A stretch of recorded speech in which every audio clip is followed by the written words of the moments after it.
WhatsApp guys, welcome back once again. So दोस्तों, आज की मूवी जो एक्सप्लेन करने वाले हैं उसका नाम है बिलीव मी।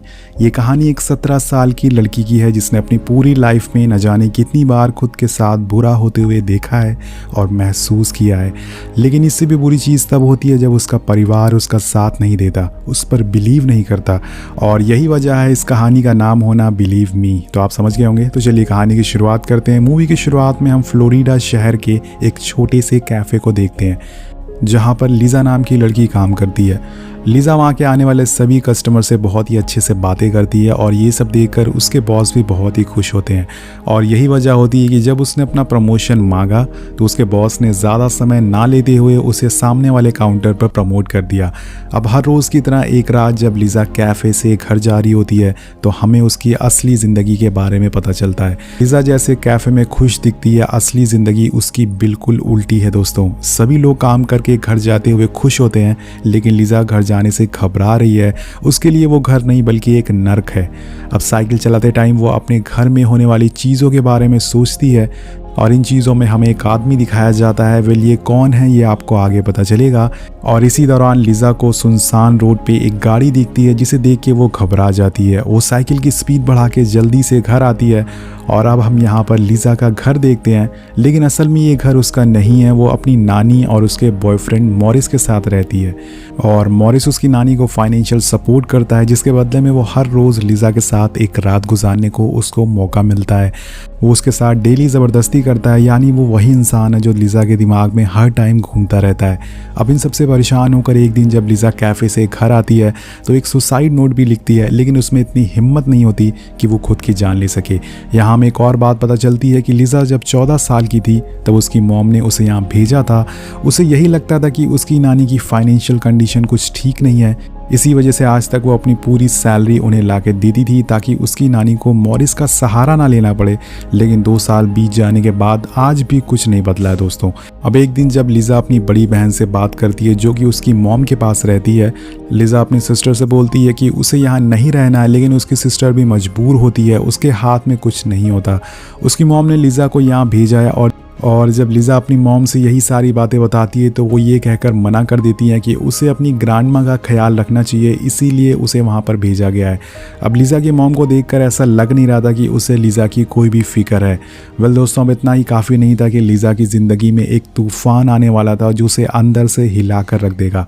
और एक रात जब वो कैफ़े से घर आ रही होती है तो रास्ते में उसे वही कार दिखती है जो पिछली रात उसका पीछा कर रही थी। लेकिन इस बार उस कार में से एक आदमी निकलता है जो कि लीज़ा को किडनैप कर लेता है और फिर उसके साथ कार में बहुत ही बुरे काम करता है।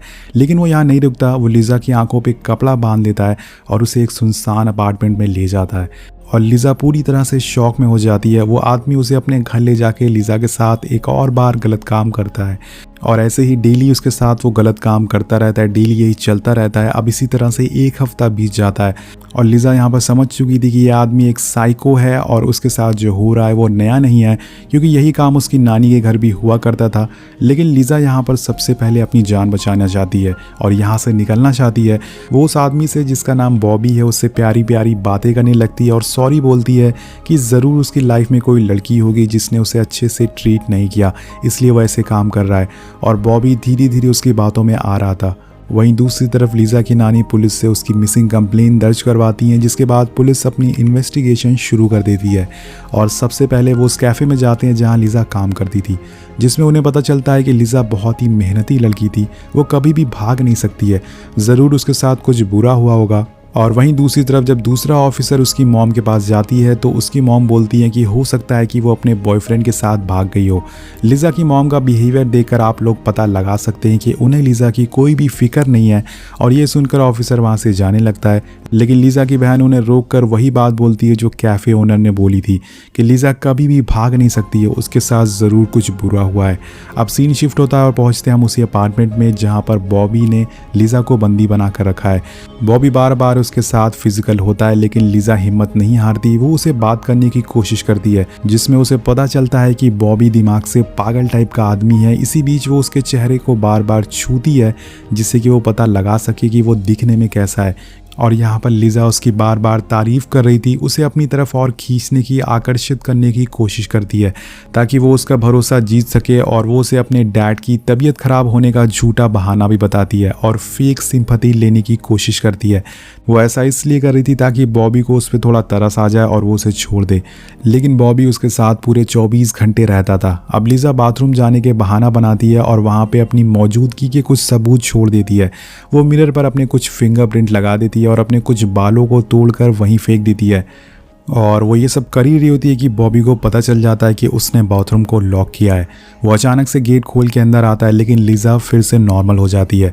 और एक रात जब बॉबी सो रहा था तो लिजा धीरे से उठ के एक कॉल लगाती है, क्योंकि उसे आइडिया हो गया था कि इस घर में एक फ़ोन मौजूद है। लेकिन कॉल लगाने से पहले उसके दिमाग में उसकी मॉम की कही हुई एक बात याद आ जाती है, जिसमें वो दोनों लड़ रहे थे और लिजा अपनी मॉम से बोल रही थी कि आपको पता है ना कि नानी के घर पे मेरे साथ क्या हो रहा है। उसकी मॉम बोलती है कि अगर तुमने कुछ किया तो इससे भी बुरा हो सकता है, तुम्हें जो मिला है उसमें ही खुश रहो। और ये सब सोचने के बावजूद वो उन्हें कॉल लगाने वाली होती है, पर तभी अचानक से वो इंसान जाग जाता है और लिजा को पकड़ लेता है। बॉबी उससे बोलता है कि तुम बहुत चालाक बन रही हो, और अब वो उसे जान से मारने की कोशिश करता है, लेकिन लिजा बोलती है कि वो अपने बीमार डैड की तबीयत पूछने के लिए उन्हें कॉल कर रही थी। ये बोलने के बाद वो इमोशनल हो जाती है, जिससे बॉबी उसकी बातों में आ जाता है और उसे छोड़ देता है। ऐसी हालत में लिजा को सिर्फ बहन की कही हुई बात याद आ रही थी, जिसमें उसने कहा था कि लाइफ में कुछ भी हो जाए तुम कभी भी गिव अप मत करना। अब एक दिन जब बॉबी लिजा के साथ फिजिकल हो रहा था तो लिजा एक बार फिर से उसकी तारीफें करना शुरू कर देती है और ये बोलती है कि अगर तुम मुझे छोड़ दोगे तो मैं किसी को कुछ नहीं बताऊंगी और मैं अपनी मर्जी से तुम्हारी गर्लफ्रेंड बन जाऊंगी, तुम्हारे साथ रहूंगी। और ये सुनकर बॉबी उसकी बातों से इंप्रेस हो जाता है और उसे छोड़ने के लिए तैयार हो जाता है। इसी बीच हम देखते हैं कि फ्लोरिडा पुलिस डिपार्टमेंट को एक सीरियल किलर के बारे में पता चलता है, जिसने पिछले 6 महीने में 16 लड़कियों को मारा था। जब बॉबी ये न्यूज़ देखता है तो सोचता है कि यही सही मौका है लिजा को छोड़ने का, क्योंकि पुलिस इतने बड़े केस को सॉल्व करने की बजाय लिजा का केस क्यों सॉल्व करेगी। उसने तो उसका चेहरा तक नहीं देखा है, जिससे वो उसे पहचान भी नहीं सकते। जिसके बाद वो लिजा को कार में बैठाता है और एक पार्क में ले जाता है, और वो यहाँ फिर से अपना इरादा बदल लेता है। वो लिजा को मारने वाला था, लेकिन लिजा बार बार उससे बोल रही थी कि आई एम यंग गर्ल, मैं तुम्हारी गर्लफ्रेंड बनने को तैयार हूँ, मैं तुम्हारा ख्याल रखूंगी, मुझे जाने दो प्लीज़। शायद ऐसा बातें सुनकर बॉबी सख्त लौंडा जो कि पिघल जाता है और वो उसे बोलता है कि अगर पुलिस तुमसे कुछ पूछे तो कहना कि मैं ब्लैक हूँ, मतलब ब्लैक आदमी हूँ, और मेरी हाइट शॉर्ट है और मैं बहुत ही मोटा हूँ। फिर वो लिजा को छोड़कर यहाँ से भाग जाता है। लिजा वहाँ से भागते हुए अपने घर आती है और घबराते हुए अपनी नानी से कहती है कि उसको किडनैप किया गया था। वो वहाँ से बच के जैसे तैसे आई है, लेकिन जैसे ही हम जानते हैं कि उसके घर वाले उसकी बातों पर ज़रा भी यकीन नहीं करते। उसकी नानी को ये सब मजाक लग रहा था। अब उसकी नानी इंस्पेक्टर लोपेस को बताती है कि लिजा घर आ गई है, लेकिन लोपेस को उसकी कहानी पे यकीन नहीं था। वो लिजा से सुनना चाहती थी कि उसके साथ क्या हुआ है। लिजा उन्हें सब कुछ बताती है जो भी उसके साथ हुआ है, लेकिन दोस्तों यहाँ पर कोई भी उसकी बातों पर यकीन नहीं कर रहा था। उनका कहना था कि अगर उसके साथ गलत काम किया गया है तो उसके शरीर पे एक भी निशान क्यों नहीं है, और अगर उसके हाथ खुले थे तो उसने हाथ पैर क्यों नहीं चलाए। लिजा उनसे कहती है कि वो आदमी पूरा पागल था और उसके पास एक बंदूक थी जिससे वो मुझे बार बार डरा रहा था, और यही वजह थी कि मैंने उसकी कही हुई सारी बातों को माना। लेकिन ये सब जानने के बाद भी उन पुलिस ऑफिसर को लग रहा था कि वो ये सब मीडिया अटेंशन पाने के लिए कर रही है। वेल, क्या बात है। वहाँ पर 2 लेडी ऑफिसर को ये तक लगने लगा था कि वो ज़्यादा टीवी देखती है, जिस वजह से वो ये सब कहानियाँ उन्हें बता रही है। लेकिन शायद इस बार ही लिजा की किस्मत अच्छी होती है, क्योंकि उस समय स्टेशन में एक डिटेक्टिव की टीम मौजूद थी जो कि उसी सीरियल किलर को ढूंढने में लगी थी, जिसने पिछले 6 महीने में कई लड़कियों को जान से मारा था। जब वो लेडी ऑफिसर को कुछ समझ नहीं आता तो वो डिटेक्टिव लैरी से मदद मांगती है, और डिटेक्टिव लिजा के रूम में पहुंचते हैं जहां वो चुपचाप उदास होकर बैठी थी। वो किसी से बात करना नहीं चाहती थी, लेकिन लैरी उसे अपनी जेब से अपनी बेटी की फ़ोटो दिखाते हैं, जिससे कि लिजा को उसे थोड़ा अपनापन लग सके। इसके और लैरी उससे बोलते हैं कि तुमने जो भी देखा, तुम्हारे साथ जो भी हुआ है, मुझे एक एक करके आराम से बताओ। और लिजा उन्हें सारी डिटेल को बताना चालू कर देती है, जैसे कि बॉबी के पास एक ब्लैक कलर की कार है जिस पे रेड कवर लगा हुआ था। उसके घर में टोटल 22 सीढ़ियाँ थी। उसकी कार के डैशबोर्ड पे मैग्नम लिखा हुआ था। इसके बाद वो बोलती है कि वो आदमी गोरा है, लेफ्ट हैंडेड है और उसके पास एक बंदूक भी है। अब ये सब जानने के बाद लैरी को कंफर्म हो जाता है कि ये कोई मामूली जानकारी नहीं है। वो फ़ौरन अपने लोगों से कह के इन्वेस्टिगेशन चालू करने को कहते हैं। लैरी कुछ चीज़ों को कंफर्म करने के लिए लीज़ा के घर पे फ़ोन करते हैं और उस फ़ोन को मॉरिस उठाता है, जो कि उसके बाप का रोल अदा कर रहा था। वो बाप बनकर उसका बात कर रहा था। लैरी सोचता है कि उसके डैड कितने लापरवाह किस्म के इंसान हैं और उसके डैड ऐसे क्यों हैं, इसके बारे में वो लीज़ा से पूछता है। अब लीज़ा दोस्तों आखिरकार थक हार कर मॉरिस की सच्चाई भी उन्हें बता देती है। फ़ौरन उसकी नानी के घर जाते हैं और मॉरिस को गिरफ्तार कर लेते हैं। आगे हम देखते हैं कि लैरी और उसकी टीम अब इस केस को लेके और ज़्यादा सीरियस हो जाते हैं। उन्हें लगता है कि लीज़ा के साथ ये काम उसी ने किया है जो सीरियल किलर को वो ढूंढ रहे हैं, और इसे कंफर्म करने के लिए वो लीज़ा के कपड़े फॉरेंसिक में भेजते हैं। और जब रिपोर्ट आती है तो उन्हें कंफर्म हो जाता है कि ये वही किलर है, क्योंकि लीज़ा के कपड़ों से वही निशान मिले थे जो कि सारे विक्टिम से मिले थे। अब लैरी को पूरा यकीन हो गया था कि ये वही आदमी है जिसे वो सालों से ढूंढ रहे हैं। वो फ़ौरन लीज़ा को लेके उसी जगह जाते हैं जहाँ बॉबी उसे छोड़कर भागा था। लीज़ा वहाँ लैरी की कार में बैठती है और आंखें बंद करके वही सब रिवाइंड करती है जो उसने उस दिन महसूस किया था। और लीज़ा उन्हें लेके गैस स्टेशन जाती है जहाँ बॉबी ने कार में गैस भरवाई थी। जिसके बाद पुलिस उस गैस स्टेशन के कैमरा को चेक करती है और तभी उन्हें एक बहुत ही बड़ा सबूत मिल जाता है। कैमरा में दोस्तों उन्हें वही आदमी दिखता है जिसका लीज़ा ने स्केच बनवाया था, और अब उस आदमी के पोस्टर बनवाए जाते हैं और हर गली नुक्कड़ पर लगा दिए जाते हैं। पुलिस उसे ट्रैक करना शुरू कर देती है और कुछ दिन बाद फाइनली एक ऑफिसर को बॉबी दिख जाता है। वो बॉबी के पास जाता है और कहता है कि सर, हमारे पास एक चोरी की रिपोर्ट आई है और हमें आपकी कार की फ़ोटो लेनी पड़ेगी। अब बड़ी चालाकी से वो बॉबी की फ़ोटो खींच लेता है और उसे जाने देता है। इसके बाद उस फोटो को लीज़ा को दिखाया जाता है और लीज़ा उसे पहचान लेती है, जिसके फ़ौरन बाद ऑफिसर बॉबी के घर का पता लगा लेते हैं।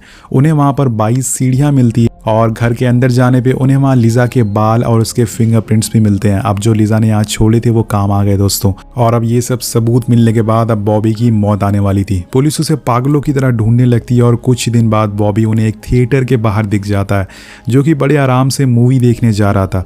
उसी टाइम बहुत सारे पुलिस वाले उसे घेर लेते हैं और एक मुजरिम को अरेस्ट कर लिया जाता है। ये सब होने के बाद लैरी लीज़ा के पास जाता है और उसे ये न्यूज़ बताता है, जिसके बाद पूरा पुलिस डिपार्टमेंट लीज़ा की बहादुरी के लिए उसे सलाम करता है।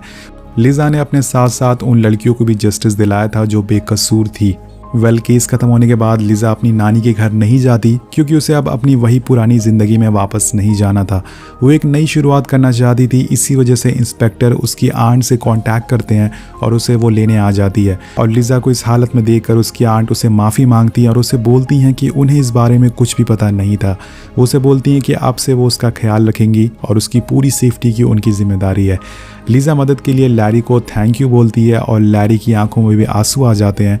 और कुछ दिन बाद लीज़ा अपनी माँ को एक नोट भेजती है जिसमें लिखा था कि मॉम, आप हमेशा मुझसे कहती थी कि मैं अच्छी लाइफ डिज़र्व नहीं करती, आप गलत थी मॉम। और लास्ट में लिखा होता है गुड बाय। उसकी मॉम ये लेटर पढ़कर समझ जाती हैं कि उन्होंने कितना गलत किया है लीज़ा के साथ।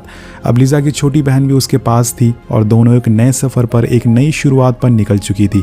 लास्ट में हमें बताया जाता है कि बॉबी को मौत की सज़ा सुनाई गई है और फिर हम कुछ सालों बाद लीज़ा को देखते हैं, जो कि अब लेडी ऑफिसर बन चुकी है।